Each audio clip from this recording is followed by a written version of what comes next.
Cher Jean-Claude Carrière, bien, d'abord je tiens à dire que ça me fait énormément plaisir de vous revoir parce que j'ai deux de mes plus beaux souvenirs avec vous et avec Pierre. C'était les deux émissions qu'on a enregistrées ensemble en 2012 et j'y suis infiniment attaché à ces deux émissions. Je me les suis encore repassées hier soir et ce matin et ça a été deux des moments très heureux dans mon parcours d'animateur radio. Et je m'en souviens aussi. voilà, donc vous m'aviez fait, vous et Pierre, des attestations que j'ai toujours très précieusement gardées et ça a été des moments merveilleux. Donc oui, finalement, on va peut-être commencer par parler de Pierre. Moi, ce que je dirais, c'est que Pierre, c'était quelqu'un de tout à fait hors norme, de tout à fait unique. J'ai jamais connu quelqu'un d'autre comme lui.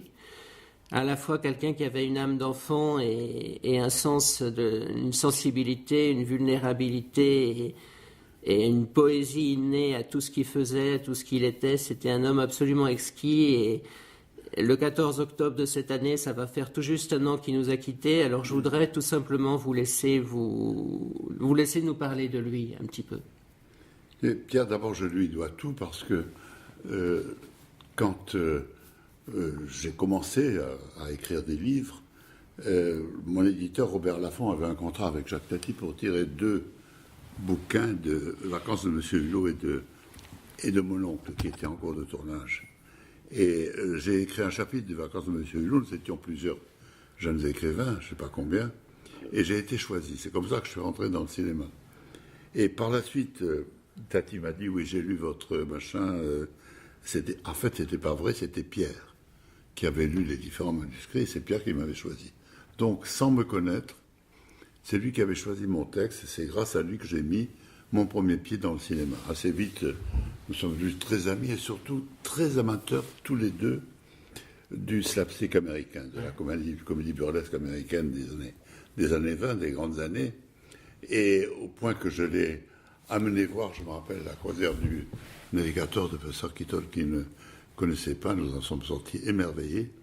Et assez vite, nous avons décidé d'essayer à notre tour de faire de ce cinéma-là, qui pour nous était le plus beau cinéma possible et utilisant uniquement le langage cinématographique. Et visuel. Et visuel, oui. Donc, nous avons été séparés pendant longtemps parce que j'ai fait 29 mois de service militaire, dont une grande partie en Algérie.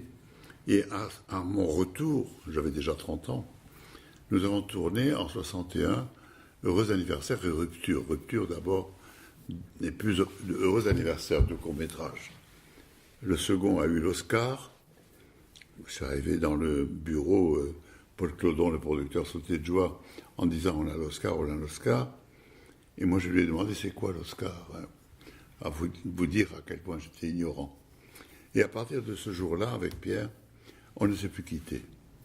On a travaillé pendant 8 ans sur des films, longs métrages et courts métrages. Et après ça, quand il a arrêté, on a continué à se voir, on a collaboré à pas mal de bouquins, de manifestations de toutes sortes. On habitait à 500 mètres l'un de l'autre, on se visitait très souvent. Enfin, c'était mon plus vieil ami dans le métier, et je crois mon plus vieil ami tout court. Ouais. Mais on était très, très proches l'un de l'autre, bien que très différents, et physiquement, et par nos formations. Moi, je venais des humanités classiques, de l'école normale supérieure. Lui venait vraiment d'une toute autre origine, et en même temps, avec une pratique de tout un tas d'exercices que moi j'ignorais. Pierre était quelqu'un de doué, au sens, il avait non pas tel ou tel don, mais il avait un don qui couvrait toutes les activités humaines, car il était cascadeur, il jouait de son corps admirablement, il était musicien, vous lui donniez un instrument de musique inconnu, 2 heures après il en jouait, il était évidemment comédien, il était écrivain, il était auteur, et il était un merveilleux dessinateur et peintre. Donc, qu'est-ce qu'on pouvait lui décerner en plus de ça? Rien. C'était quelqu'un d'une très grande étendue de talent, d'un éventail très très large, et en même temps qui n'avait jamais perdu une espèce de modestie, d'attitude peu revendicatrice à l'égard de la société. C'est lui qui a décidé d'arrêter de faire du cinéma après que son reportage, on peut dire, Pays de cocagne, ait été mal accueilli, ce de quoi il a beaucoup souffert, très injustement mal accueilli. Ah oui. Et donc, à partir de ce moment, on a essayé d'écrire encore un autre scénario. On a écrit un autre scénario qui s'appelait Faust, avec un O, Faust, et qui racontait une représentation de l'opéra, sans y rajouter un mot, mais un soir où le diable, qui en a assez d'être ridiculisé sous les traits de Méphistophélès, décide de jouer lui-même le rôle, de chanter. Et tout devient vrai. C'est-à-dire que Faust rajeunit vraiment, que la nuit de Walpurgis se déchaîne dans tout le théâtre, que les ouvreuses volent sur des balais, etc. C'était un très beau scénario. Nous n'avons pas pu arriver à le monter. Ça a été la dernière fois où nous avons travaillé ensemble au cinéma. Et que vous dire, je savais qu'il était malade. J'avais été le voir à l'hôpital plusieurs fois. Je l'ai évidemment accompagné jusqu'à sa tombe. J'ai dit quelques mots dans l'église Saint-Roch. J'ai lu un texte de Henri Miller. Je ne vais pas m'attarder sur des sentiments personnels qui sont personnels. Bien sûr. Une grande tristesse. Ce que je me demande quand je pense à lui, deux choses. Pourquoi les États-Unis et la France sont les deux seuls pays au monde à avoir fait du cinéma burlesque. Pourquoi ? Est-ce que c'est parce que ce sont les deux pays qui ont inventé le cinéma ? Je me suis souvent posé cette question. Et puis, après la mort de Pierre et quelques mois plus tard la mort de Jerry Lewis, je me suis dit, est-ce qu'ils se connaissaient très bien, bien sûr, qui avaient des projets ensemble, est-ce que ce ne sont pas les derniers d'une longue série à disparaître ? Est-ce que cette forme de cinéma, qui pour moi est une des plus belles, sinon la plus belle, la plus pure, en tout cas la plus cinématographique du monde, la plus visuelle, est-ce que quelqu'un pourra reprendre ce flambeau de cette manière-là, comme nous l'avons fait ? Et alors que nous pensions être des précurseurs, dans un certain sens, enfin, au tout moins quand nous avons commencé, peut-être n'étions-nous sans le savoir que la fin d'une longue liste et que peut-être que Pierre a été le dernier des auteurs, interprètes, metteurs en scène de films burlesques. C'est ce que, avec une certaine tristesse, je me dis quelquefois, je me pose la question, bien entendu, toutes les formes meurent un jour ou l'autre, et peut-être même le cinéma lui-même disparaîtra un jour.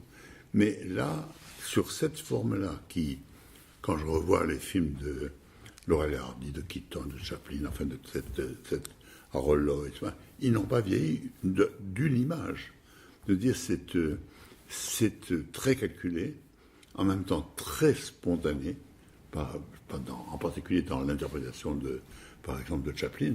Ou de Buster Keaton. Et je ne vois pas ce qu'on pourrait y enlever ou y rajouter. Oui, ce sont des formes quasi parfaites, comme une tragédie de Racine. Mais des tragédies de Racine, on n'en écrit plus. Oui, alors c'est ce que je me demande. Voilà, c'est la question que je me pose sur Pierre, comme sur quelques autres cinéastes, mais très très rares. Lui était vraiment à la fois une persistance dans l'exigence de la qualité et de l'invention. Il était très très minutieux, travaillant énormément. Il fallait que nous soyons d'accord tous les deux.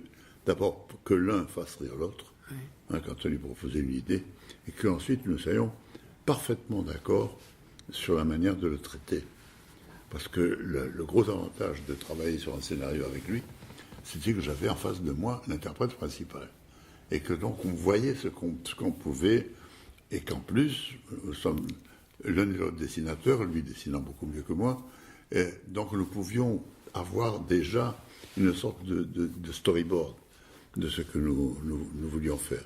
Voilà, je pourrais parler de lui pendant des heures, parce que vivre avec Pierre, c'était observer le monde avec un but, avec une intention d'en tirer un film.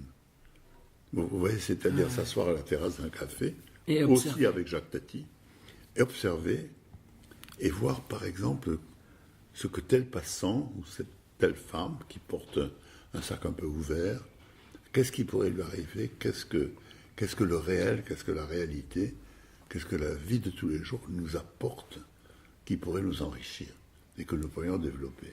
Ça, c'était très, très précieux. Nous ne partions jamais de quelque chose d'abstrait ou d'irréel, mais toujours de quelque chose que nous avions la plupart du temps, non pas vu, mais entrevu, aperçu et immédiatement développé.